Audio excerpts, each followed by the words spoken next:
Hi students, welcome back to JEE Kannada. Previous ವೀಡಿಯೋದಲ್ಲಿ ನಾವು force ಅಂತ ಟಾಪಿಕ್ ಕಲ್ತಿದ್ವಿ. ಇವತ್ತು ನಾನು ನಿಮ್ಗೆ ಕಲಿಸೋದು ಟೆನ್ಷನ್ ಫೋರ್ಸ್. ಟೆನ್ಷನ್ ಅಂದರೆ ಈಗ ನಮ್ಮ ಲೈಫಲ್ಲಿ ಬರುತ್ತಲ್ಲ ಟೆನ್ಷನ್ನು, ಆ ಥರದ್ದಲ್ಲ. ಇಲ್ಲಿ ಟೆನ್ಷನ್ ಫೋರ್ಸ್ ಅಂದರೆ ಎಲ್ಲೆಲ್ಲಿ ನಿಮ್ಮ ರೋಪ್ಗಳು, ಸ್ಟ್ರಿಂಗು, ಆಮೇಲೆ ಎಲ್ಲೆಲ್ಲಿ ವೈರ್ಗಳು ಇನ್ವಾಲ್ವ್ ಆಗುತ್ತಲ್ಲ ಅಲ್ಲೆಲ್ಲ ಬರೋ ಫೋರ್ಸಿಗೆ ಟೆನ್ಷನ್ ಫೋರ್ಸ್ ಅಂತ ಹೇಳ್ತೀವಿ. ಫಾರ್ ಎಕ್ಸಾಂಪಲ್, ನನ್ನ ಕೈಯಲ್ಲೊಂದು ವೈರ್ ಇದೆ, ರೋಪ್ ಅಂತಲೇ ಹೇಳಿ. ಈಗ ಇದ್ರ ಮೇಲೆ ನಾನು ಎರಡೂ ಕಡೆಯಿಂದ ಫೋರ್ಸ್ ಅಪ್ಲೈ ಮಾಡ್ತಾ ಏನಾಗುತ್ತೆ ನೋಡಿ, ಇದು ಸ್ಟಿಫ್ ಆಗಿಬಿಡುತ್ತೆ. ಈಗ ನಾನು ಹೇಳ್ಬೋದು ಇದ್ರ ಮೇಲೆ ಟೆನ್ಷನ್ ಅಪ್ಲೈ ಆಗ್ತಿದೆ ಅಂತೇಳಿ. ಅರ್ಥ ಆಗ್ತಿರ್ಬೋದು ನಿಮಗೆ, ತುಂಬ ಸಿಂಪಲ್. ಇದು ರಿಯಲ್ ಲೈಫಲ್ಲೂ ತುಂಬ ಕಡೆ ಯೂಸ್ ಆಗ್ತಾ ಇರುತ್ತೆ. ಈಗ ನೀವು ನೋಡಿ, ಲಿಫ್ಟ್ ಇದ್ದಾಗ ಯಾವುದೊಂದು ಬಿಲ್ಡಿಂಗು ಮೆಟ್ಲು ಹತ್ತಕ್ಕಾಗಲ್ಲ ಅಂದಾಗ ಲಿಫ್ಟ್ ಇಟ್ಟಿರ್ತಾರೆ. ಬಟ್ ಈ ಲಿಫ್ಟಲ್ಲಿ ಮೇಲ್ಗಡೆಯಿಂದ ಕೇಬಲ್ಸನ್ನು ಹಾಕಿರ್ತಾರೆ. ಸೊ ಆ ಕೇಬಲ್ಸ್ ಹಾಕ್ಬೇಕಾದ್ರೆ ತುಂಬ ಆಲೋಚನೆ ಮಾಡಿ ಹಾಕಬೇಕಾಗತ್ತೆ. ಯಾಕಂದರೆ ನೀವು ನಾರ್ಮಲಿ ಬಟ್ಟೆ ಹೊಲಿಯೋ ದಾರ ಇರುತ್ತಲ್ಲ, ಅದೆಲ್ಲರೂ ಲಿಫ್ಟಿಗೆ ಹಾಕ್ಬಿಟ್ರೆ ಹೆಂಗಿರುತ್ತೆ ಥಿಂಕ್ ಮಾಡಿ. ಆ ವೆಯ್ಟ್ ಅನ್ನೋದು ತಡ್ಕೊಳ್ಳೋಕ್ಕೆ ಆಗಲ್ಲ, ಆಕ್ಸಿಡೆಂಟ್ಸ್ಗಳಾಗುತ್ತೆ. ಸೊ ಹಾಗಾಗಿ ಒಂದು ಒಳ್ಳೆ ಟೆನ್ಸೈಲ್ ಸ್ಟ್ರೆಂತ್ ಇರುವಂಥ ಒಂದು ಕೇಬಲನ್ನು ಅಥವಾ ರೋಪನ್ನು ಅಥವಾ ವೈರನ್ನು ಹಾಕಬೇಕಾಗತ್ತೆ. ಅದೇ ಥರ ಕ್ರೇನ್ಗಳು ಯಾವ ಥರ ವರ್ಕ್ ಆಗುತ್ತೆ ನೋಡಿ. ದೊಡ್ಡ ದೊಡ್ಡ ಹೆವಿ ಆಬ್ಜೆಕ್ಟನ್ನು ಎತ್ತಬೇಕಾದ್ರೆ ಅಲ್ಲಿ ನಮಗೆ ವೈರ್ಸ್ಗಳು ಬೇಕು, ಕೇಬಲ್ಸ್ಗಳು ಬೇಕು. ಇಲ್ಲ ಇನ್ನೂ ಸಿಂಪಲಾಗಿ ಹೇಳ್ಬೇಕಂದ್ರೆ, ನೀವು ಗಿಟಾರ್ ನೋಡಿರ್ತೀರಲ್ವ. ಸೊ ಗಿಟಾರಲ್ಲಿ ಸ್ಟ್ರಿಂಗ್ಗಳೇನಿದೆ ಅದು ಕೂಡ ಟೆನ್ಷನ್ ಮೇಲೇ ವರ್ಕ್ ಆಗೋದು.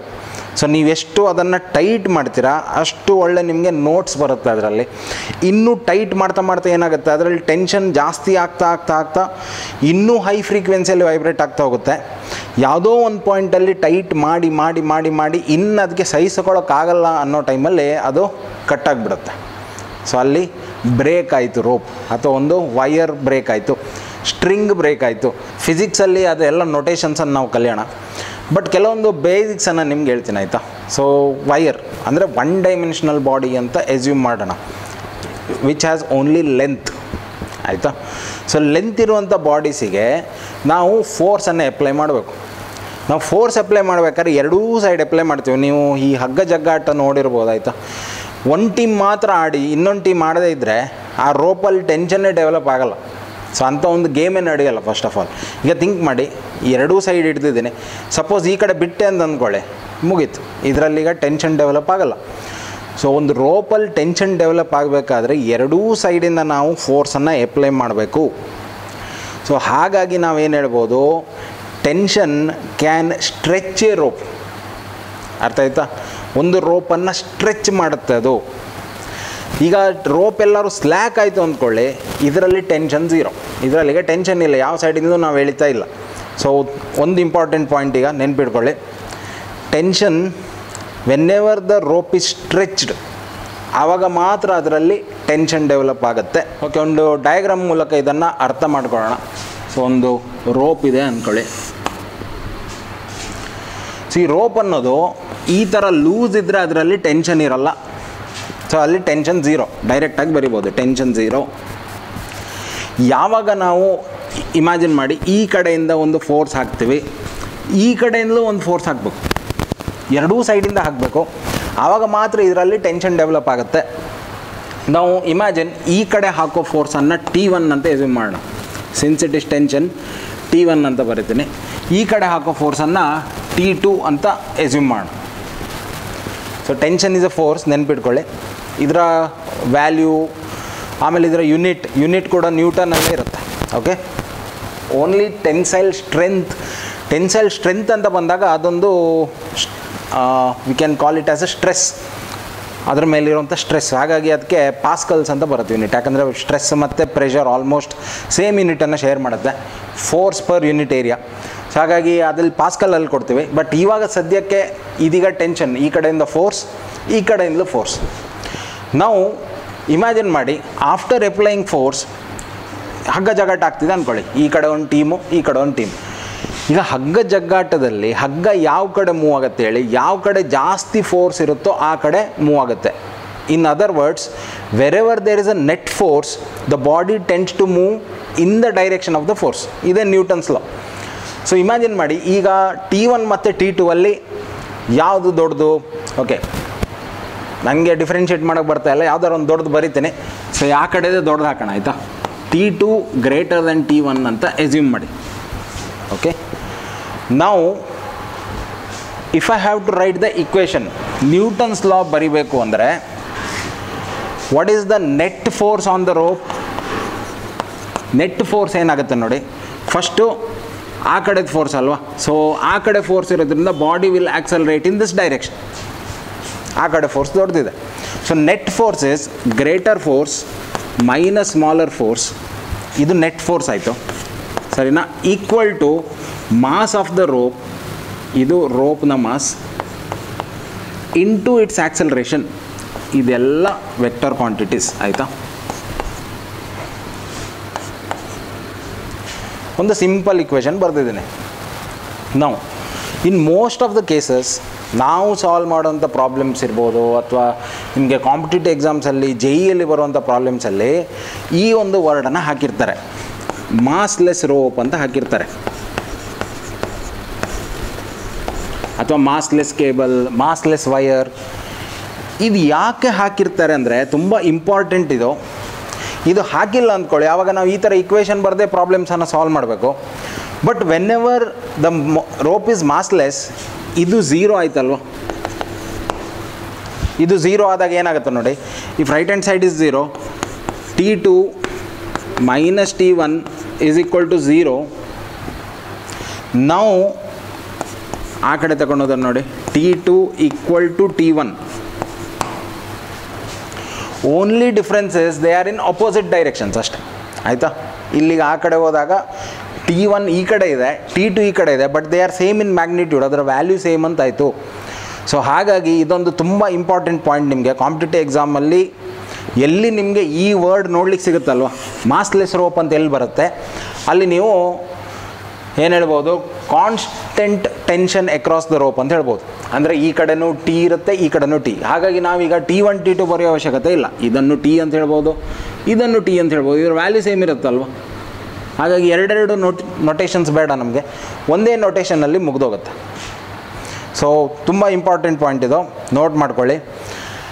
Wherever mass of the rope is zero or wire is zero, the tension is constant across the rope throughout.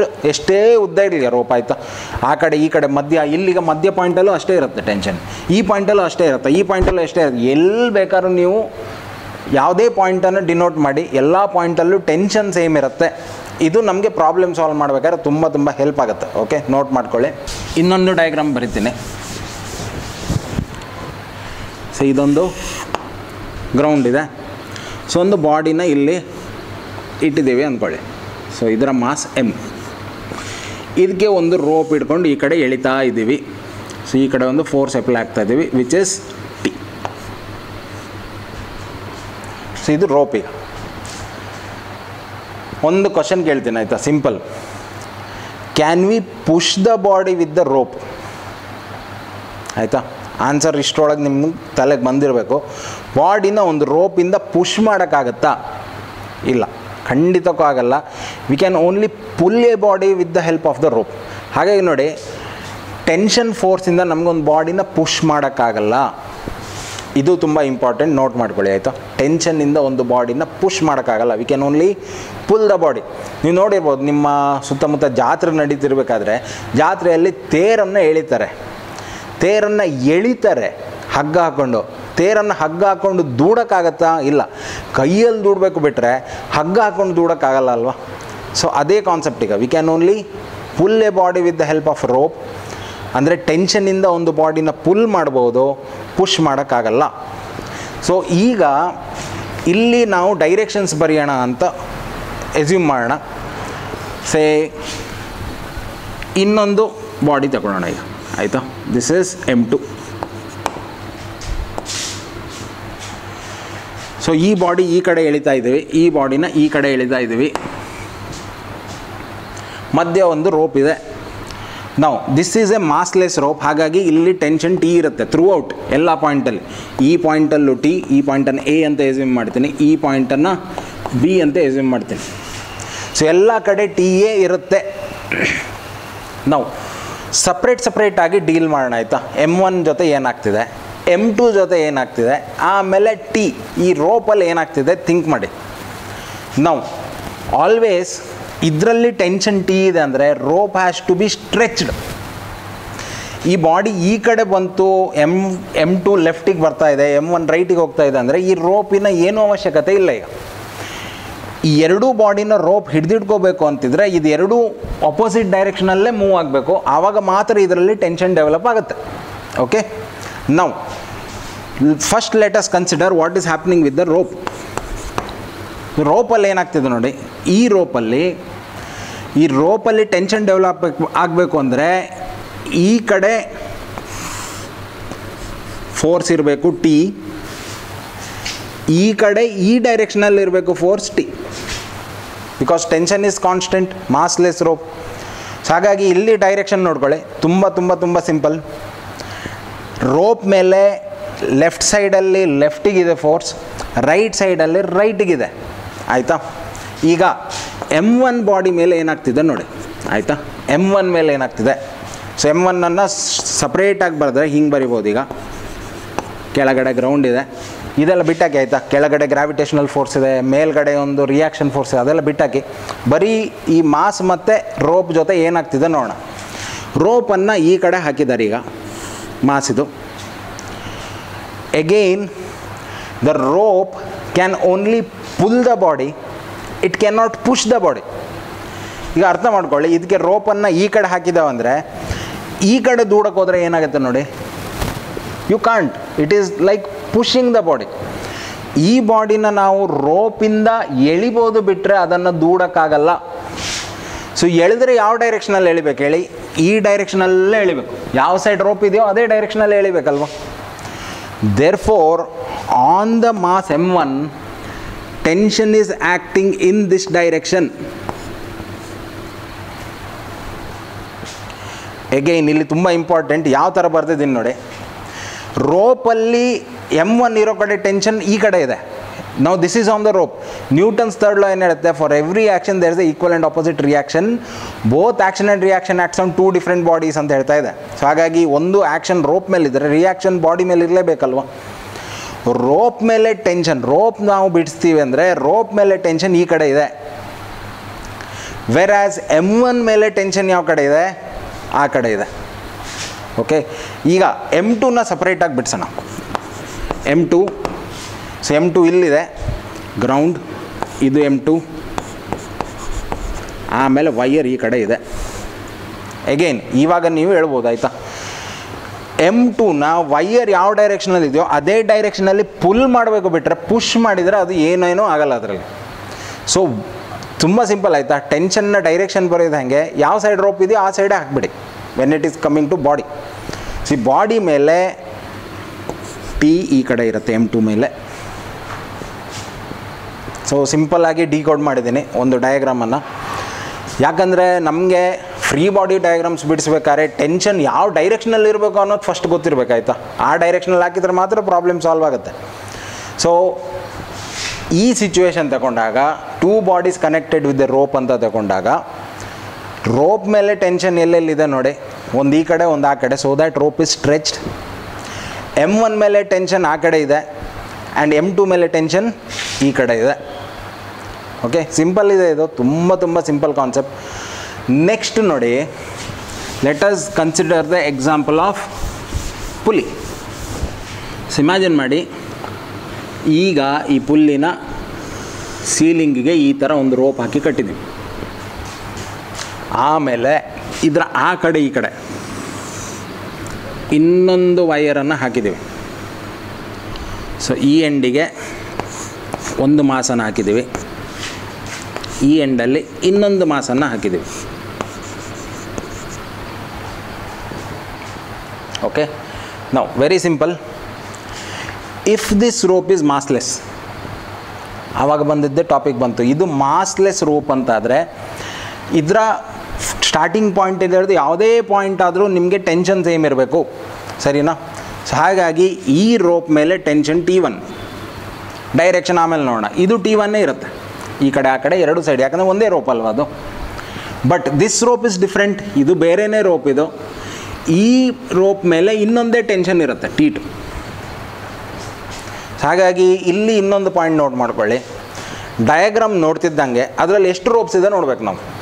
10 ಬೇರೆ ಬೇರೆ ಬೇರೆ ರೋಪ್ ಇದೆ ಅಂದ್ಕೊಳ್ಳಿ, ಆವಾಗ 10 ರೋಪ್ ಮೇಲೆ ಬೇರೆ ಬೇರೆ ಬೇರೆ ಟೆನ್ಷನ್ ಆ್ಯಕ್ಟ್ ಆಗ್ತಾ ಇರುತ್ತೆ. Even though they have given it as massless rope. ಅರ್ಥ ಆಯ್ತಾ? ಸೊ ಇಲ್ಲೀಗ ಈ ಡಯಾಗ್ರಾಮ್ ನೋಡ್ತಿದ್ದಂಗೆ ನೋಡಿ, ಸಿಂಪಲಾಗಿ 2 ರೋಪ್ ಇರೋದು, ಒಂದಿದು ಇನ್ನೊಂದಿದು, ಇದು ಒಂದೇ ರೋಪ್ ಇದು, ಸರಿ ಎಲ್ಲ ಆ ಕಡೆ ಈ ಕಡೆ ಹೋಗಿದೆ ಪುಲ್ಲಿದು.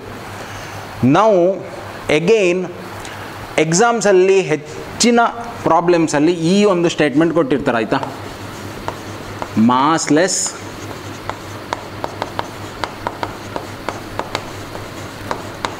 Frictionless pulley. ಅಗೇನ್ ಇದು ಯಾಕೆ ಕೊಟ್ಟಿರ್ತಾರೆ ಅರ್ಥ ಮಾಡ್ಕೊಳ್ಳೋಣ. ಸೊ ಬರೀ ಪುಲ್ಲಿನ ಕನ್ಸಿಡರ್ ಮಾಡೋಣ, ಆಯಿತಾ? ಪುಲ್ಲಿಗೆ ಥಿಂಕ್ ಮಾಡಿ, ಇದೀಗ ಪುಲ್ಲಿ,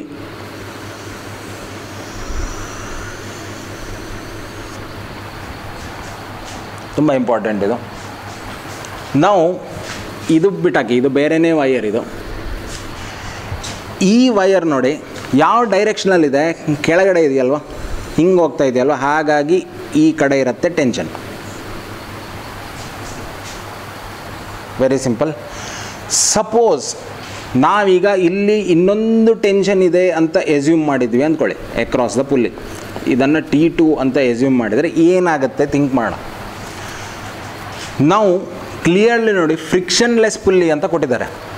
ಫ್ರಿಕ್ಷನ್ಲೆಸ್ ಪುಲ್ಲಿ ಆಗಿರೋದ್ರಿಂದ ಈ ರೋಪ್ಗಳು ಮೇಲೆ ಕೆಳಗೆ ಹೋದರೂ ಇದು ರೊಟೇಟ್ ಆಗಲ್ಲ, because there is no friction. Since it does not rotate, ಇದು ರೊಟೇಟ್ ಆಗಲ್ಲ ಅಂದಾಗ ಈಗ ಥಿಂಕ್ ಮಾಡಿ, ಇದರ ರೇಡಿಯಸ್ R ಅಂತ ಎಸ್ಯೂಮ್ ಮಾಡೋಣ, ಇದು R ಅಂತ ಎಸ್ಯೂಮ್ ಮಾಡೋಣ. ಈ ಕಡೆ ಸ್ವಲ್ಪ ಟಾರ್ಕ್ನ ಐಡಿಯಾ ಗೊತ್ತಿರಬೇಕು ನಿಮಗೆ. What is the torque on this side? T1 into R, ಸರಿನಾ? And what is the torque on this side?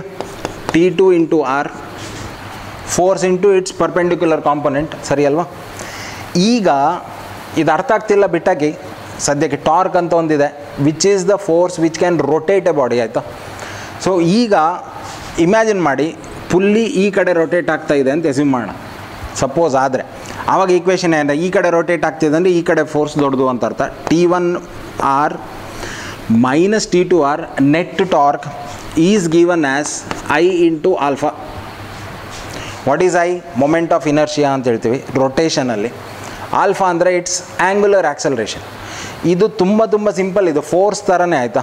Mass into acceleration ಬದಲು ರೊಟೇಷನಲ್ ಡೈನಮಿಕ್ಸಲ್ಲಿ ಮಾಸ್ ಬದಲು ಮೊಮೆಂಟ್ ಆಫ್ ಇನರ್ಷಿಯಾ ಆಗ್ತೀವಿ, ಆ್ಯಂಡ್ ಆ್ಯಕ್ಸಲರೇಷನ್ ಬದಲು ಆ್ಯಂಗ್ಯುಲರ್ ಆ್ಯಕ್ಸಲರೇಷನ್ ಆಗ್ತೀವಿ. ಇಲ್ಲೀಗ ನೀವು ಥಿಂಕ್ ಮಾಡಿ, again very important. Suppose if the pulley is frictionless ಆದಾಗ ಇದು ಏನಾಗುತ್ತೆ ನೋಡಿ, alpha is 0, there is no angular acceleration. ಇದು 0 ಆಗ್ತಿದ್ದಂಗೆ ಆವಾಗ ನಾವು ಬರ್ತೀವಲ್ಲ, T1 R equal to T2 R, R can be cancelled on both side and we can write T1 equal to T2. Okay.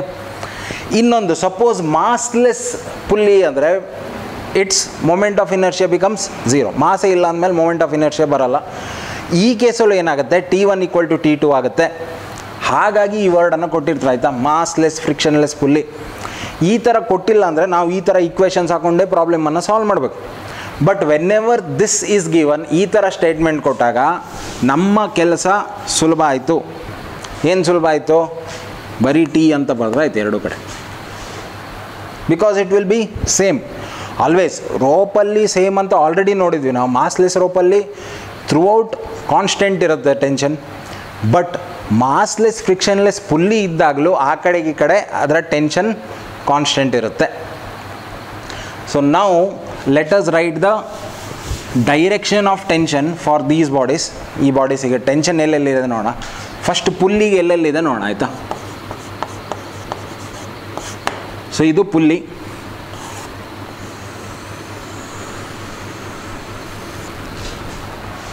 So ಪುಲ್ಲಿಗೆ ಒಂದು tension ಈ ಕಡೆ ಇದೆ, ಯಾಕಂದರೆ again ಇಲ್ಲಿ ನೋಡಿ, ಯಾವ ಡೈರೆಕ್ಷನಲ್ಲಿ ರೋಪ್ ಇದೆ ಆ ಡೈರೆಕ್ಷನಲ್ಲೇ ಬಾಡಿನ ಎಳಿಬೇಕು. ಹಾಗಾಗಿ ಈ T2 ಅನ್ನೋದು ಮೇಲ್ಗಡೆ ಇದೆ. ಓಕೆ. ಇಲ್ಲಿಗ ನೋಡಿ, T1 ಈ ಕಡೆ ಇರೋ T1 ಕೆಳಗಡೆ ಇದೆ, ಈ ಕಡೆನೂ ಒಂದಿದೆ ಅಲ್ವಾ, ಎರಡೂ ಮಾಸಸ್ ಇದೆ. ಈಗ ಟೆನ್ಷನ್ ಅನ್ನೋದು ಎಷ್ಟು ಮಾಸ್ ಇದೆ ಅದರಿಂದ ಬರುವಂಥದ್ದಲ್ಲ, ಅರ್ಥ ಮಾಡ್ಕೊಳ್ಳಿ. ಅಗೈನ್ ಇದೊಂದು ಇಂಟ್ರಿನ್ಸಿಕ್ ಪ್ರಾಪರ್ಟಿ ಅಂತ ಹೇಳ್ತೀವಿ ಆಯಿತಾ. ಬಾಡಿಯಲ್ಲಿ ಟೆನ್ಷನ್ ಡೆವಲಪ್ ಆಗೋದು ಬಾಡಿನ ಮೆಟೀರಿಯಲ್ಸಿಂದ, not by the external factors. ನೀವು ಯಾವ ಥರ ಮೆಟೀರಿಯಲನ್ನು ಬಾಡಿಗೆ ಯೂಸ್ ಮಾಡ್ತಾ ಇದ್ದೀವಿ ಅದರಿಂದ ಟೆನ್ಷನ್ ಡೆವಲಪ್ ಆಗುವಂಥದ್ದು. ಫಾರ್ ಎಕ್ಸಾಂಪಲ್ ಅರ್ಥ ಮಾಡ್ಕೊಳ್ಳಿ, ಈ ಚಾಕ್ ಅನ್ನೋದೊಂದು ಬ್ರಿಟಲ್ ಮೆಟೀರಿಯಲ್. ಇದನ್ನೀಗ ನಾನು ಹಾಕ್ಕೊಂಡು ಎಲ್ಲಾದರೂ ಒಂದು 10 kg ಐಟಮನ್ನು ಇದಕ್ಕೆ ತೂಗು ಹಾಕಿದರೆ ಇದು ಅಲ್ಲೇ ಕಟ್ಟಾಗಿಬಿಡುತ್ತೆ. ಅರ್ಥ ಆಯ್ತಾ? ಮೀನ್ಸ್ ಈಗ 10 kg ಬಾಡಿಯಿಂದ ಇದರಲ್ಲಿ ಟೆನ್ಷನ್ ಡೆವಲಪ್ ಆಗೋದಲ್ಲ, ಇದರ ಟೆನ್ಷನ್ ವಿತ್ ಸ್ಟ್ಯಾಂಡ್ ಮಾಡೋ ಕೆಪಾಸಿಟಿ ಇದರ ಮೆಟೀರಿಯಲಿಂದ ಬರುವಂಥದ್ದು. ಓಕೆ, ಇದರ ಬದಲಿಗ ಒಳ್ಳೆ ಮೆಟಲ್ ವೈರನ್ನು ಹಾಕಿದೆ ಅಂದ್ಕೊಳ್ಳಿ, ನಾವು it can with stand the tension. ಅದೇ ಜಾಗದಲ್ಲಿ ಒಂದು ಥ್ರೆಡ್ಡನ್ನು ಹಾಕಿದೆ ಅಂದ್ಕೊಳ್ಳಿ, it cannot with stand the tension. So tension develop ಆಗೋದು ಬಾಡಿಯಲ್ಲಿ ಅದರ ಮೆಟೀರಿಯಲಿಂದ. ಅದು ಎಷ್ಟು ಟೆನ್ಷನನ್ನು ತಗೊಳ್ಳುತ್ತೆ, ಎಲ್ಲಿ ತನಕ ತಗೊಳ್ಳುತ್ತೆ, ಅದೆಲ್ಲ ಡಿಸೈಡ್ ಆಗೋದು ಅದರ ಮೆಟೀರಿಯಲಿಂದ ಬಿಟ್ಟರೆ not by the external factors. Okay, so ಇಲ್ಲಿ ಪುನಃ ಬರೋಣ. ಈಗ ಇದು T1, ಇದು T1, ಎರಡು T1. ಸೊ ಈ ಪುಲ್ಲಿ ಮೇಲೆ ನಾವು ಇಕ್ವೇಷನ್ ಬರೆಯೋಕ್ಕೆ ಹೋದರೆ ಅರ್ಥ ಮಾಡ್ಕೊಳ್ಳಿ, there are two tensions acting on the pulley. One is on the upper side and two components on the downward side. ಹಾಗಾಗಿ ಇದು ಎರಡೂ ಸೇಮ್ ಡೈರೆಕ್ಷನಲ್ಲಿ ಇರೋದ್ರಿಂದ ನಾನು ಹೆಂಗೆ ಬರಿಬೋದು, ಈ ಪುಲ್ಲಿನ ಒಂದು ಡಾಟ್ ಥರ ಬರೆದ್ರೆ ಮೇಲ್ಗಡೆ T2, ಕೆಳಗಡೆ 2T1, ಎರಡು ಟೆನ್ಷನ್ ಫೋರ್ಸ್ ಇದೆ. ಈಗ ಇದು ಈಕ್ವೇಷನ್ ಬರಿಬೇಕಾದ್ರೆ ತುಂಬ ಇಂಪಾರ್ಟೆಂಟ್ ಆಯಿತಾ. ಫ್ರೀ ಬಾಡಿ ಡಯಾಗ್ರಾಮ್ಸ್ ಬರಿಬೇಕಾದ್ರೆ ಇದು ಮಿಸ್ ಹೊಡಿತೀವಿ ನಾವು. ಇಲ್ಲಿ 2T1 ಬರೆಯೋ ಬದಲು T1 ಅಂತ ಬರಿತೀವಿ, ಅಲ್ಲೇ ಮಿಸ್ ಹೊಡೆಯೋದು. So it's very important. ಎರಡು ಕಾಂಪೊನೆಂಟ್ ಇದೆಯಲ್ವ, ಪುಲ್ಲಿನ ಎರಡೂ ಸೈಡಿಂದ ಕೆಳಗೆ ಇಳಿತಾ ಇದ್ದೀವಿ. ಓಕೆ, ಈಗ ಸೊ ಪುಲ್ಲಿ ಮೇಲೆ ಬರೆದ್ವಿ ಈಗ ಟೆನ್ಷನ್ನ ಡೈರೆಕ್ಷನ್ಸ್. M1 ಮತ್ತು M2 ಮೇಲೆ ಯಾವ ಥರ ಇದೆ ಆವಾಗ ಬರ್ದಂಗೆ ಸಿಂಪಲ್. M1 ಮೇಲೆ ಸೊ ಇದನ್ನು M1 ಅಂತ ಎಸ್ಯೂಮ್ ಮಾಡೋಣ. ಯಾವ ಕಡೆ ಇದೆ ನೋಡಿ ರೋಪ್, ಯಾವ ಕಡೆ ರೋಪ್ ಇದೆಯೋ ಅದೇ ಕಡೆ ಟೆನ್ಷನ್. ಸೊ M1 ಮೇಲೆ ಟೆನ್ಷನ್ ಇಲ್ಲಿದೆ. ಅದೇ ಥರ M2 ಮೇಲೆ ಎಲ್ಲಿದೆ, ಇದು M2 ಅಂತ ಎಸ್ಯೂಮ್ ಮಾಡೋಣ. M2 ಮೇಲೂ ಎಲ್ಲಿದೆ, ಮೇಲ್ಗಡೆ ಇದೆ. ಯಾವ ಸೈಡಲ್ಲಿ ರೋಪ್ ಇದೆಯೋ ಆ ಸೈಡಲ್ಲಿ ಬರುತ್ತೆ. ಬರೀ ಈಗ ಟೆನ್ಷನ್ ಡೈರೆಕ್ಷನ್ ಮಾತ್ರ ಹೇಳ್ತಾ ಇದ್ದೀನಿ, ಯಾಕಂದರೆ ಅರ್ಥ ಮಾಡ್ಕೊಳ್ಳಿ, ಫ್ರೀ ಬಾಡಿ ಡಯಾಗ್ರಾಮ್ ಬರಿಬೇಕಾದ್ರೆ ಎಲ್ಲ ಫೋರ್ಸಸನ್ನು ಬರಿಬೇಕು ಬಾಡಿ ಮೇಲೆ ಆ್ಯಕ್ಟ್ ಆಗೋದು. ಟೆನ್ಷನ್ ಮಾತ್ರ ಅಲ್ಲ, ಕೆಳಗಡೆ mg ಇದೆ, M1g, ಇಲ್ಲೂ ಹಾಗೆ ಕೆಳಗಡೆ M2g ಇದೆ. ಇದೆಲ್ಲ ನೆಕ್ಸ್ಟ್ ನೋಡೋಣ ಆಯಿತಾ. ಸದ್ಯಕ್ಕೆ ಟೆನ್ಷನ್ ಅಂದರೆ ಏನು, ಟೆನ್ಷನನ್ನು ಯಾವ ಥರ ಡ್ರಾ ಮಾಡಬೇಕು, ಯಾವ ಡೈರೆಕ್ಷನಲ್ಲಿ ಬರೀಬೇಕು ಅಷ್ಟು ನೀವು ಅರ್ಥ ಮಾಡಿಕೊಂಡ್ರೆ ತುಂಬ ಕೆಲಸ ಈಸಿ ಆಗುತ್ತೆ. ಕೊನೆಯದಾಗಿ ಒಂದು ಡಯಾಗ್ರಾಮಿಂದ ಈ ಟಾಪಿಕನ್ನು ಇಲ್ಲೇ ನಿಲ್ಲಿಸೋಣ ಆಯಿತಾ. ಓಕೆ, ಸೊ ಈ ಥರ ಇದೆ. ಇಲ್ಲೇನು ಮಾಡಿದ್ದೀವಿ, ಇಲ್ಲೊಂದು ಹಿಂಜ್ ಹಾಕಿ ಒಂದು ಪುಲ್ಲಿ ಹಾಕಿದ್ದೀವಿ ಆಯಿತಾ. This is the pulley. ಈ ಥರ ಅನ್ನೋದಕ್ಕಿಂತ ಓಯಿಲ್ ಹಾಕೋಣ ಪುಲ್ಲಿನ, ಈಸಿ ಆಗುತ್ತೆ. ಒಂದು ಹಿಂಜ್ ಹಾಕಿ ಒಂದು ಪುಲ್ಲಿನ ಹಾಕಿದ್ದೀವಿ. ಓಕೆ, ಈಗ ಪುಲ್ಲಿನ ಈ ಕಡೆ ಒಂದು ಮಾಸನ್ನು ತೂಗು ಹಾಕಿದ್ದೀವಿ. Say let it be M1 and ಈ ಕಡೆ ಇನ್ನೊಂದು ಮಾಸ್ ಇದೆ M2. So again same conditions, the rope is massless, the pulley is massless and frictionless. ಈಗ ನಾವು ಹೆಂಗೆ ಬರಿಬೋದು ಫ್ರೀ ಬಾಡಿ ಡಯಾಗ್ರಾಮ್ ಅಂತ ಹೇಳಿದರೆ, ಇದರ ಡಯಾಗ್ರಾಮ್ ಮಾತ್ರ ಬರೀತಾ ಹೋಗೋಣ. ಪುಲ್ಲಿ ಮೇಲೆ ಏನೆಲ್ಲ ಇದೆ ನೋಡಿ.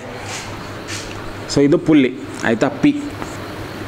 ಸೊ ಒಂದು ಡಾಟ್ ಆಗಿ ಬರೆಯೋಣ, ಇದನ್ನು ಈಸಿ ಆಗುತ್ತೆ ಆವಾಗ.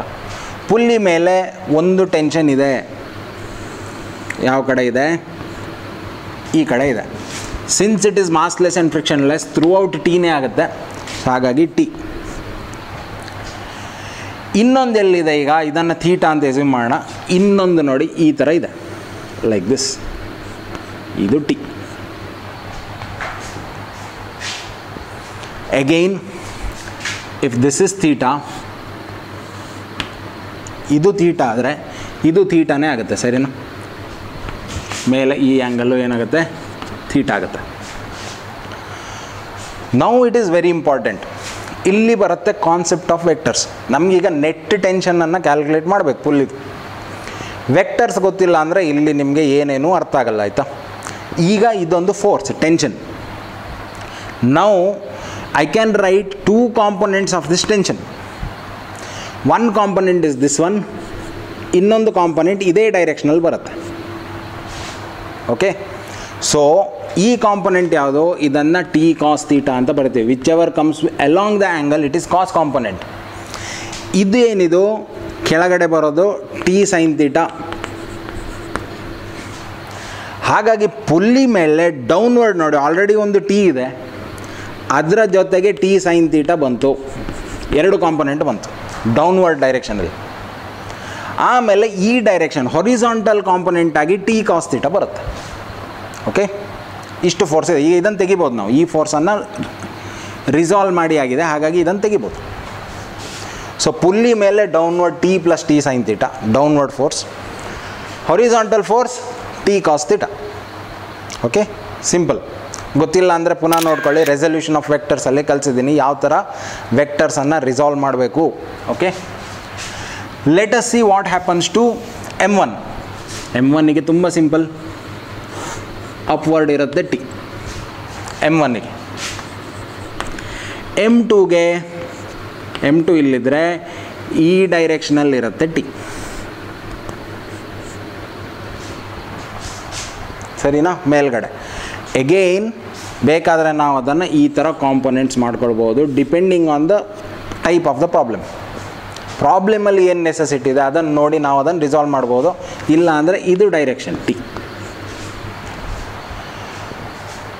ಸೊ ಇಷ್ಟೇ ಟೆನ್ಷನ್ ಅಂದರೆ.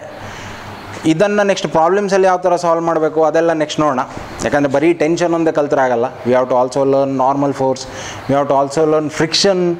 ಇದೆಲ್ಲ ಕಲ್ತ ನಂತರನೇ ಫ್ರೀ ಬಾಡಿ ಡಯಾಗ್ರಾಮಿಗೆ ಹಾರಬೇಕು, ಇಲ್ಲಾಂದರೆ ಭಾಳ ಕಷ್ಟಪಡ್ತೀರಾ. ಸೊ ನೆಕ್ಸ್ಟ್ ಬರೋ ಕ್ಲಾಸಸಲ್ಲಿ I think we can learn normal force, ಆಯಿತಾ. ನಾರ್ಮಲ್ ಫೋರ್ಸ್ ಅಂದರೆ ಏನು, ಇದೇ ಥರ ಕಲಿಯೋಣ, ಡೀಟೇಲಾಗಿ ಕಲಿಯೋಣ, ಆವಾಗಲೇ ನಿಮಗೆ ಪ್ರಾಬ್ಲಮ್ ಸಾಲ್ವ್ ಮಾಡೋಕ್ಕಾಗೋದು. ಸೊ ಟು ಸಮ್ಮರೈಸ್, ತುಂಬ ಸಿಂಪಲಾಗಿ ಹೇಳ್ಬೇಕಂದ್ರೆ ಟೆನ್ಷನ್ ಅಂದರೆ ಏನು, ಎಲ್ಲೆಲ್ಲಿ 1 dimensional body, wire, rope, cable ಎಲ್ಲೆಲ್ಲಿರುತ್ತೆ ಅದರ ಮೇಲೆಲ್ಲ ಆ್ಯಕ್ಟ್ ಆಗೋ ಫೋರ್ಸಿಗೆ ಟೆನ್ಷನ್ ಅಂತ ಕರಿಬೋದು. ಇನ್ನೊಂದು, tension can always pull a body but it cannot push a body. Point number 2. Point number 3, tension across a massless rope is constant. ನೆನ್ಪಿಟ್ಕೊಳ್ಳಿ. ಅದೇ ಥರ point number 4, tension across a massless and frictionless pulley is also constant. Okay, so ಇಷ್ಟಕ್ಕೆ ಇಲ್ಲಿಗೆ tension ಅನ್ನೋ idea ಮುಗೀತು. ನಾನು ಪ್ರತಿ ವಿಡಿಯೋದಲ್ಲಿ ಇದೊಂದೇ ಕೇಳ್ಕೊಳ್ಳೋದು ನಿಮಗೆ, ಈ ವಿಡಿಯೋನ ಆದಷ್ಟು ನಿಮ್ಮ ಫ್ರೆಂಡ್ಸ್ಗಳಿಗೆ ಶೇರ್ ಮಾಡಿ, ಸೊ ದ್ಯಾಟ್ ಅವರಿಗೂ ಇದರ ಬೆನಿಫಿಟ್ ಸಿಗಲಿ. ನೆಕ್ಸ್ಟ್ ಕ್ಲಾಸಲ್ಲಿ ಅಂದರೆ ನೆಕ್ಸ್ಟ್ ಫಿಸಿಕ್ಸ್ ಕ್ಲಾಸಲ್ಲಿ ನಾವು ನಾರ್ಮಲ್ ಫೋರ್ಸ್ ಬಗ್ಗೆ ಕಲಿಯೋಣ. ಸೊ ಅಲ್ಲಿ ತನಕ take care, bye, see you.